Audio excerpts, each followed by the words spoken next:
எடுத்த செயல் இனிதாக நிறைவேறுவதற்கு எடுத்த காரியம் யாவினும் வெற்றின்னு பாரதியார் பாடுறது மாதிரி அந்த செயல் வெற்றி பெறுவதற்காக இறைவனை வாழ்த்தி பாடி செயல்களை தொடங்குதல் நம்முடைய மரபு, தமிழர் மரபு அப்படித்தான் இருந்தது. இந்த கலித்தொகையிலையும் முதல்ல கடவுள் வாழ்த்தாக அமைஞ்ச பாடல் சிவனாருடைய திருக்கூத்தை பற்றி பேசுது.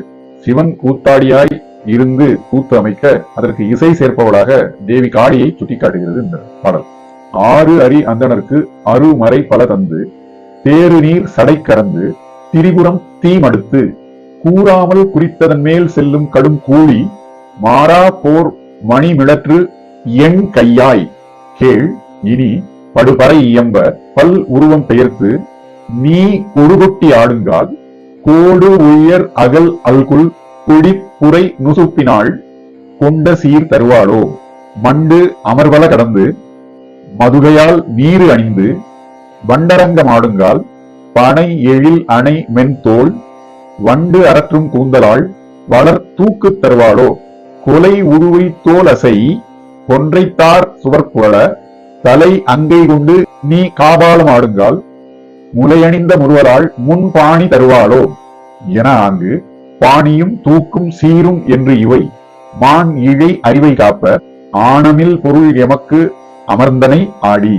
இது 17 அடிகள் நீளமுள்ள இறைவாழ்த்து பாடல். சிவனார் ஆடுகின்ற 3 கூத்துகளை பேசுகிறது. அந்த 3 கூத்துகளுக்கும் அம்பிகை இசைக்கின்ற 3 தாள வகைகளையும் விவரிக்கிறது. இறைவனை விவரித்து அழைத்து நான் சொல்லுவதை கேள்னு தொடக்க வரிகள் பேசுது. அது தரவு அப்படின்னு பெயர் பெறுது. அடுத்து அவன் ஆடுகிற 3 திருக்கூத்துக்களை பேசுகிற பகுதி தாழிசை அப்படிங்கிற கட்டமைப்புல அமைஞ்சிருக்கு. பிறகு ஒரு தனிச்சொல் வருது. இறைவனின் கூத்துக்கு இறைவி இசைப்பதை சொல்ற கடைசி பகுதி சுரிதகம் அப்படிங்கிற கட்டில அமைஞ்சிருக்கு. இறைவன் எல்லாவற்றையும் அழித்து ஆடுகிற நடனத்திற்கு கொடுகொட்டின்னு பேர். மேனியெல்லாம் வெண்ணீற்றை அணிந்து கொண்டு ஆடுகின்ற ஆட்டத்திற்கு பண்டரங்கம் அப்படின்னு பேர். நான்முகன் பிரம்மாவனுடைய கபாலத்தை ஏந்தியபடி ஆடுகிற ஆட்டத்திற்கு காபாலம்னு பேர். இந்த 3 வகை ஆட்டத்துக்கும் தூக்கு சீர் பாணி என்கிற 3 வகை தாளங்களை தேவி இசைப்பதாக இந்த பாடல் சொல்லுது. இறைவனான சிவபெருமானிடம் அன்பு கொள்ளாத தன்னிடம் அந்த இறைவன் குடிகொண்டிருக்கிறானே அப்படிங்கிறத வியந்து பாடுவதாக இந்த பாடல் அமைத்திருக்கிறார் புலவர். இறைவாழ்த்துக்கு அப்புறம் வர்ற கலித்தொகையின் முதல் பாடல் அது பொருள்வையின் பிரிந்து செல்கின்ற தலைவன், அதாவது தலைவியை விட்டு பொருளை தேடி செல்லுகின்ற தலைவன், மலைகளை காடுகளை கடந்து செல்பவன். அவனை தடுத்து பொருள் தேடுவதனுடைய முக்கியத்தை விட தலைவியோடு சேர்ந்திருப்பதன் அவசியமே பெரிது அப்படிங்கிறத கூழி விளக்குவதாக அமைந்த பாடல். அவளுடைய விளக்கத்தை கேட்டு தலைவியின் துன்பத்தை உணர்ந்து கொண்டு தலைவன் திரும்புவதாக அமைந்த பாடல் இந்த பாடல்.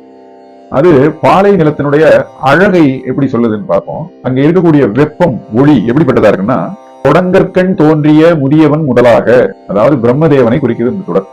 அவன் உலகத்தை படைக்கிற முதியவன். அடங்காதார் மிடல் சாய அமர் வந்து இரத்தலின் மடங்கள் போல் சினை மாயம் செய் அவுணரை கடந்து அடு முன்பொரு முக்கண்ணான் மூ எயிலும் உடன்றக்கால் முகம் போல ஒன் கதிர் தெருதலின். தன்னை தாழாத அரக்கர் 3 மதில்களையும் திரிபுரம் சென்ற சிவபெருமான். அந்த நேரத்துல அவனுடைய முகம் எப்படி நெருப்பு கக்கி நிற்குமோ அப்படிப்பட்ட வெம்மையை கொண்டதாக சூரியன் வீசுகிறான் பாலையில அப்படின்னு இந்த அடிகள் சொல்லுது.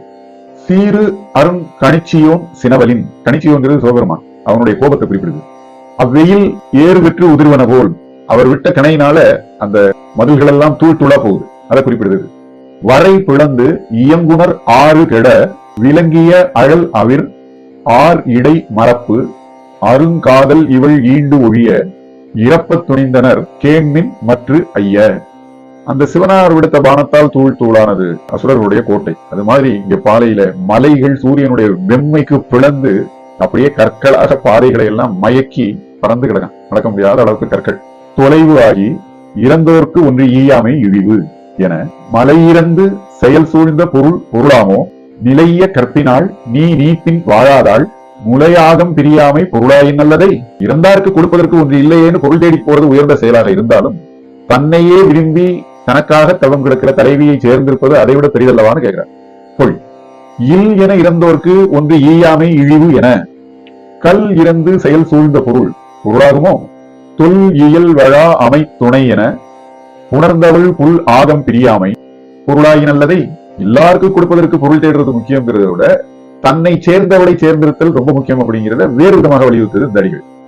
இடம் இன்றி இறந்தோர்க்கு ஒன்று ஈயாமை இழிவு என அவர்கள்ட்ட செல்வம் இல்லாமல் நம்மை இறக்கும் போது நாம் அவர்களுக்கு கொடுக்க முடியாமல் தவிக்கின்ற கேவலத்தில் இருந்து இழிவிலிருந்து மீள்வதற்காக செல்வம் தேடி செல்லுதல் முக்கியம், அவசியம்தான். கடன் இறந்து செயல் சூழ்ந்த பொருளாகுமோ? வடமீன் போல் தொழுது ஏத்த வயங்கிய கற்பினாள். வடமீன் அப்படிங்கிறது கற்பின் தெய்வமாக போற்றக்கூடிய அருந்ததியை குறிப்பிட்டு வரக்கூடிய சொல். தட மென் தோல் பிரியாமை பொருளாய் நல்லதை.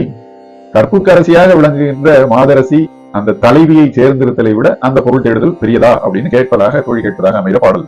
தலைவனுக்கு அவன் பொருள் தேடச் சென்றாலும் தலைவியை பிரிவாற்றாமை தவிர்த்து அவளோடு சேர்ந்திருத்தலே தலையாயது அப்படின்னு தோழி அறிவுறுத்தி சொல்லுகிற இந்த பாடலிலும் கூட பாலை நிலத்தை விளக்க வருகின்ற வர்ணனையிலே சிவனாரினுடைய உருவ அழகுகளை இந்த பாடல் பேசுறத பார்க்கலாம். சங்க தமிழ் இலக்கியம் அது அகத்துறையோ புறத்துறையோ எதுல இருந்தாலும் இறை வழிபாட்டுக்கும் பாடல்கள் தனியாக வைத்திருக்கிறது. வாழ்க்கை நடைமுறை செய்திகளை சொல்லும் போகின்ற போக்கிலேயே இறைவனை அங்கங்கு மேற்கோளாக தொட்டுக்கொண்டேதான் செல்கிறது. இறையின்றி வாழாதார் நம்மக்கள். வேங்கை தொலைத்த வெறி பொறி வாரணத்து ஏந்து மறுப்பின் இன வண்டு இமிர்வு ஊதும் சாந்த மரத்தின் இயன்ற உலக்கையால் ஐவன வெண் நெல் அரை உரலுள் பெய்து இருவாம் ஐயனை ஏத்துவாம் போல அணி பெற்ற மைபடு சென்னி பயமலை நாடனை தையலாய் பாடுவாம் நாம் அப்படின்னு ஒரு பாடல் தொடங்குது கலித்தொகையில. இந்த பாடல் நீளம் 31 அடி. தலைவன் தலைவியை மனம் முடிக்க காலம் தாழ்த்தி கொண்டே இருக்கிறதை இடித்து கூற தலைவியும் தோழியும் சேர்ந்து வெண்ணெல்ல பாறையில இட்டு புலியை கொன்ற யானையின் தந்தத்தையும் சந்தன மரத்தையும் ஆடுகொன்றாக பிடித்துக் கொண்டு நெல் குத்தி கொண்டே முருகப்பெருமானை வள்ளை பாடல் மூலம் ஏத்தி பரவுவது போல தலைவனுக்கு காலம் கடத்துதலை உணர்த்துவதாக இந்த பாடல் அமையும். ஐயனை ஏத்துவாம் போல, இது முருக கடவுளை போற்றி பரவுவது மாதிரி. சென்னி பயமலை நாடனை தையலாய் பாடுவாம். பெண்ணே, தலைவனை நாம் நெல் குத்தி கொண்டே பாடி புகழ்வோம் அப்படின்னு சொல்லுது. இப்ப வேறொரு பாடல். இந்த பாடல்ல தலைவி தோழியோட தன் மகனை, சிறு பிள்ளையை விளையாடுவதற்கு அனுப்புறான். விளையாட போன மகன் திரும்பி வருவதற்கு ரொம்ப காலம் ஆயிடுது, நேரம் ஆயிட்டே இருக்கு. இவ்வளவு காலம் கழிச்சு வருவதற்கு காரணம் என்ன அப்படின்னு அந்த தலைவி தோழிய கேட்கிறார். அதற்கு தலைவி கிட்ட தோழி சொல்றா, தலைவனுக்கு பழக்கமுள்ள பரத்தையர் சிலர் அந்த குழந்தையை கொண்டாடி விளையாடி கொண்டிருந்ததனால், அவனுக்கு பரிசு பொருள்கள் தந்து மகிழ்வித்துக் கொண்டிருந்ததனால், அவர்களோடு அந்த குழந்தை இருந்ததனால் காலம் கடந்து போயிற்று, என்மேல் வேற எந்த குற்றமும் இல்லை அப்படின்னு சொல்லி விளக்குறார். அப்படிப்பட்ட பரத்தையர்கள் தருகின்ற பரிசு பொருள்கள் மாலைகளை எல்லாம் எடுத்துக்கொண்டு இனி இங்கே வராதே, நீ அது போன்ற இடங்களுக்கு செல்லவும் வேண்டாம்னு அவனை பார்த்து தலைவி சொல்லிக் கொண்டிருக்கும் பொழுதே தலைவன் வருகை தர வெந்த புண்ணில் வேலை பாய்ச்சுவதாக அந்த காட்சி அமைந்தது அப்படின்னு இந்த பாடல் சொல்லுது. பெரும் திரு நிலைய வீங்கு சோற்று அகல்மனை பொருந்து நோன் கதவு ஒற்றி புலம்பி யாம் உலமர. செல்வம் படைத்த வீடு, அந்த வீட்டுல வாயில் கதவு, 2 கதவுகள் சேர்த்து சாத்துகின்ற இடம், திறக்கின்ற இடம், அந்த இடத்துக்கு இருந்து தலைவி தன் குழந்தையை தோழியோடு அனுப்பி காத்திருக்கிறாள் விளையாடிட்டு வர்றதுக்காக. இளையவர் தரு ஆடும் எக்கர்வாய் வியன் தெருவின் விளையாட்டிக் கொண்டு வரக்கு எனச் சென்றாய். அவனை விளையாடுறதுக்கு கூட்டிட்டு போயிட்டு வரேன்னு தானே போன. உழைவு இலை ஊட்டலன் தீம்பால் பெருகும் அளவெல்லாம் நீட்டித்த காரணம் என். அந்த குழந்தைக்கு பால் கொடுக்க காலம் கடந்து போய் அந்த பால் எனக்கு முட்டி நிற்கிறதை பற்றிய உணர்வு இல்லாமல் இவ்வளவு நேரம் ஆக்குவியான்னு கேட்கிறாள் தலைவி தோழியை. அதற்கு பிறகு அவள் பதில் சொல்றாள். இந்த பனங்காய்களை வைத்து சிறுதேர் செய்து உருட்டி சிறுவர்கள் விளையாடுகிறார்கள். அவர்கள் விளையாடும் பொழுது தாங்கள் தேரை செலுத்துபவர்களாகவும் இழுப்பவர்களாகவும், இந்த தலைவனின் மகனானவன் தேவகுமாரன், அரசகுமாரன் அந்த தேரிலே பயணிப்பவன் என்றும் கல்பிதம் செய்து கொள்கிறார்கள் சிறுவர்கள். அந்த சிறுவனை பார்த்து தட்சிணாமூர்த்தியான சிவபெருமானின் திருக்குமரன் முருகனுடைய ஆலய திருவிழா தொடக்கத்திற்கு கால்கோள் நடுகின்ற காட்சியாக நினைக்கிறார்கள் அந்த குழந்தை வர்றதை பார்த்து. அதை சொல்லுகிற அடிகள். உயர் சீர்த்தி ஆள் அமர் செல்வன் அணிசால் மகன் விழா கால்கோள் என்று ஊக்கி. இதுல உயர் கீர்த்தி ஆலமர் செல்வன் அப்படின்னா ஆலமரத்தின் அடியிலே அமர்ந்திருந்து 4 அறமுறைத்த தென்முக கடவுள் என்று போற்றப்படுகிற தட்சிணாமூர்த்தியாகிய சிவனின் திருக்கோலம் அதை பேசுகிறது. அந்த சிவனுடைய அணிசால் மகன் அது முருகப்பெருமான், அவனுடைய விழா கால்கோள் அப்படின்னு செய்தி போகுது. தொல்காப்பிய விதிகளின்படி ஆயர்கள், வேடர்கள், வேட்டுவர்கள் அவர்கள் எல்லாம் பாட்டுடை தலைவர்களாக கொண்டு புலவர்கள் செய்யுள் பாடுவது உண்டு அப்படின்னு பெறப்படுது. இதுல ஒரு ஆயர்குல தலைவிக்கு அவளுடைய தோழி சொல்ற ஏறு தழுவுதல் பற்றிய செய்தி வருது.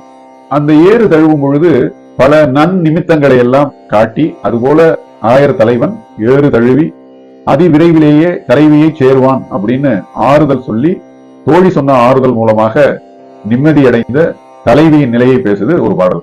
ஆயர்களையே ஏறு தழுவி வெற்றியடைகின்ற இளைஞர்களுக்கு கொடுப்பதற்கென்றே தங்கள் அழகிய பெண்களை வளர்த்தவர்கள் வரிசையில் இருக்கிறதும் இந்த செய்யுள்கள்ல காட்சிப்படுத்தப்படுது.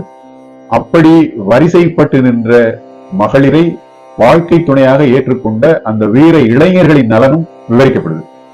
சீரு அரு முன்பினோன் கணிச்சி போல் கோடுசி ஏறு தழு புகுந்தனர் அப்படின்னு இந்த கலித்தொகை பாடல்ல வர்ற வரிகள் சிவபெருமானோட குந்தாலி படைங்கிற ஆயுதத்தை போல கூர்மையாக மாடுகளின் கொம்புகள் சீவப்பட்ட நிலையை விவரிக்குது. இப்படி ஏறு தழுவ போறவங்க நீராடி ஆலமரத்துக்கு கீழையும் மாமரத்துக்கு கீழையும் இருந்த தெய்வ திருமேனிகளை எல்லாம் சேவித்த செய்தியை இந்த அடிகள் சொல்லுது. துறையும் ஆலமும் தொல் வலி மராமும் முறையுளி பராய் பாய்ந்தனர் தொழு. ஏறு தழுவும் போது ஒரு இடை ஆண்மகனை ஒரு எருது குத்தி கிழிச்சு குடலை வெளியே தள்ளியது. இது ஒரு துர்நிமித்தமாக தோன்றுகிறது.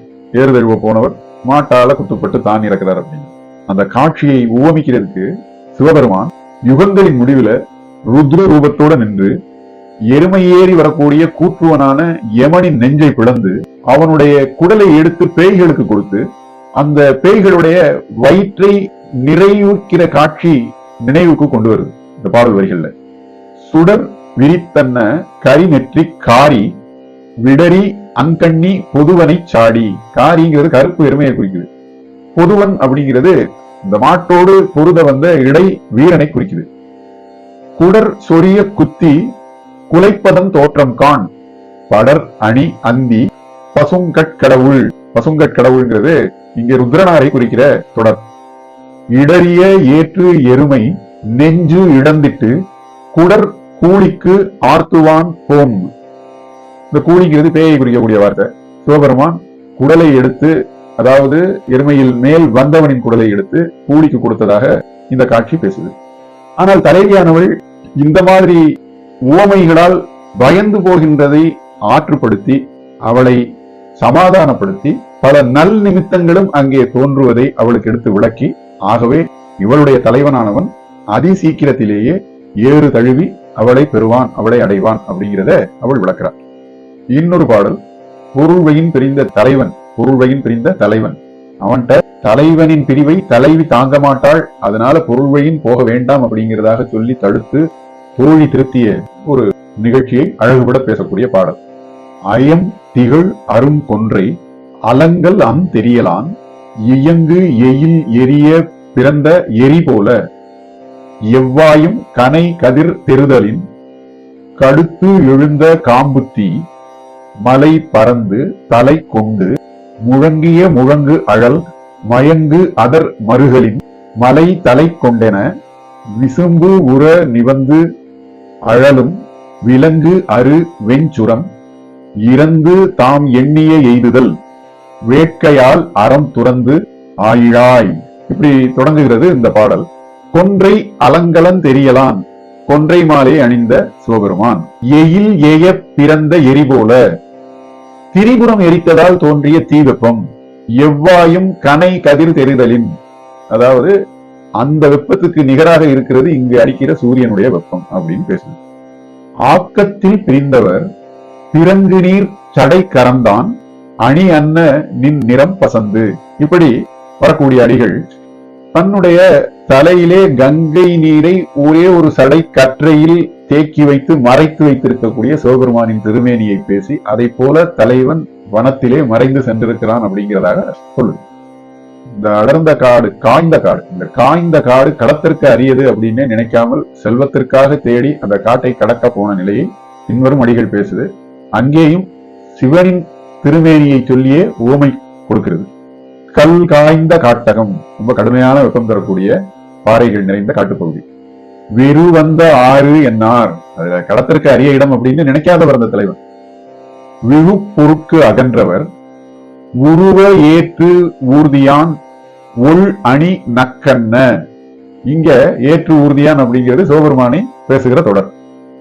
தலைவன் பொருள் தேட போனாலும் தன்னிடம் குறிப்பிட்ட காலத்தில் கட்டாயமாக திரும்பி வந்து சேர்ந்து அவளை சேருவான் அப்படின்னு ஆறுதல் சொல்லுகிறாள் தோழி தலைவிக்கு. அங்கேயும் சிவனை ஓமிக்கிறாள். இந்த செண்பக மலர்கள் சிவனுக்கு சாற்றி போற்றுவதற்காகவே மலர்ந்திருக்கலாம். திருவாதிரை திருநாள்ல சிவபெருமான் தோன்றியதாக புராணங்கள் பேசும். அவருக்கு திருவாதிரையான் அப்படின்னு ஆதிரையான் அப்படின்னு பேர் உண்டு. அந்த திருவாதிரை நாளுக்கு உரியவரான சிவபெருமானுக்கு சாற்றுவதற்கென்றே செண்பகம் மலர்ந்திருப்பது போல உன்னை சேருவதற்கென்றே பிறந்தவர் அவர். செல்வம் தேடி சென்றாலும் உரிய நேரத்தில் உன்னை வந்து சேர்வார்னு சொல்றார் தோழி. அரும் பெறல் ஆதிரையான் அணி பெற மலர்ந்த பெரும் தன் செண்பகம் போல ஒருங்கு அவர் பொய்யார் ஆகுதல் தெளிந்தனம். எனக்கு தெளிவா தெரியுது அவர் உன்னை வந்து சேர்வார்னு. இப்படி இந்த பாடல் பேசி தலைவியினுடைய ஆற்றாமையை போக்குவதாக அமைந்திருக்கிறது. படிக்க படிக்க தெள்ளூரும் இன்பம் தருகின்ற பாடல்கள். பாடல்களில் எல்லாம் ஒரு சில அடிகளை எடுத்து நாம் இந்த காணொளியில கொடுக்கிறோம். நீள நீளமான பாடல்கள், நிறைய பாடல்கள், காலம் கொடுத்து ஒதுக்கி ஆழ்ந்து கற்று ஆனந்தப்பட வேண்டிய பாடல்கள்.